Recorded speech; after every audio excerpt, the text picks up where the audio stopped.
Le sel gemme.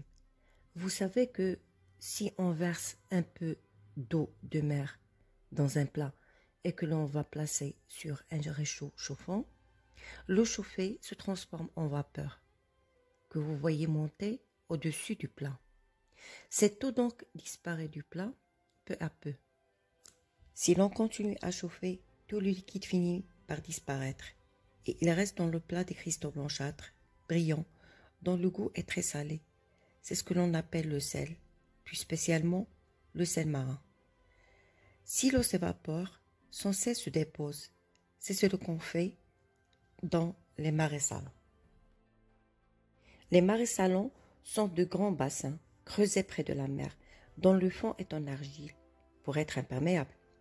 Un premier bassin reçoit l'eau venant de la mer par un canal. L'eau s'y décante, c'est-à-dire dépose ses impuretés, sable, vase et débris.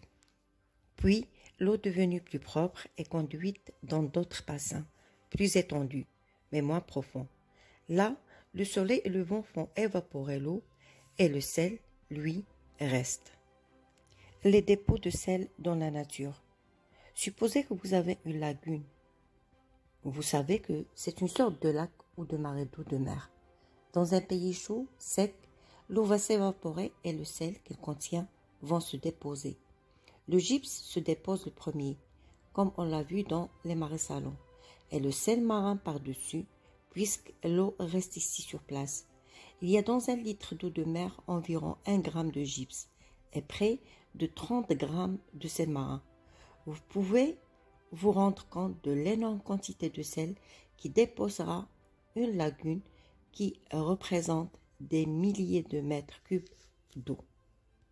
Ainsi, il y a eu autrefois, à différentes époques, des lagunes et des mers qui se sont desséchées et qui ont déposé des sels sur plusieurs mètres d'épaisseur. Si ces dépôts sont restés à la surface du sol, ils n'ont pas pu persister longtemps, dès que le climat a changé. Et c'est arrivé souvent pendant l'histoire de la Terre, qu'il est devenu humide, pluvieux, les sels ont été dissous par les eaux courantes et sont retournés à la mer. Mais si après leur formation, les dépôts ont été recouverts par une couche de terrain imperméable, telle que l'argile ou la marne par exemple, alors ils ont été protégés et nous les retrouvons de nos jours en creusant le sol. Ce sel, autrefois marin, que l'on retrouve dans le sol, est le sel gemme. Dans l'Afrique du Nord, possède plusieurs gisements. Exemple, les gisements de César au Maroc. L'examen direct. On voit des blocs d'aspect vitreux, à l'éclat gras, quelquefois incolores, mais le plus souvent colorés en rougeâtre ou en d'autres couleurs, par des impuretés restées, telles que l'argile. Parfois, ils sont transparents, leur toucher est gras, humide. On les raille toujours au clou, souvent à l'angle. Ils ne raillent jamais le verre.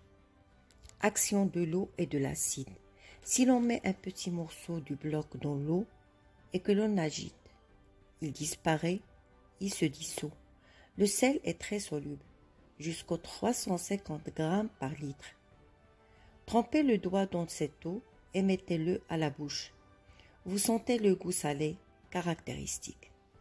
L'acide ne donne aucune effervescence. Au point de vue chimique, le sel est toujours du chlorure de sodium. L'usage du sel gemme.